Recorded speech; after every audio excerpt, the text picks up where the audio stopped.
कैसे हो सकता है? अलीना के बारे में तो अभी मैंने कोई फैसला किया ही नहीं। अगर उसकी मर्जी पूछे बगैर मैं कोई फैसला करूंगा भी नहीं। मुजफ्फर भाई, मेरा बेटा जमाल अलीना को पसंद करता है। वो बचपन से साथ पले बढ़े हैं, पर इतनी दोस्ती तो होगी। और फिर आप खानदान से बाहर शादी करने से तो रहे।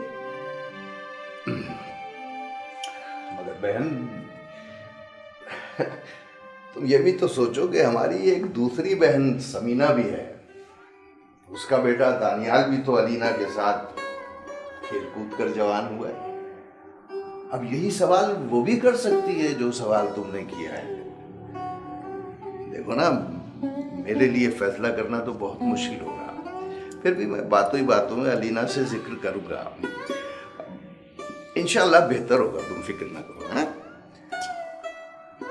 समझ रही हो?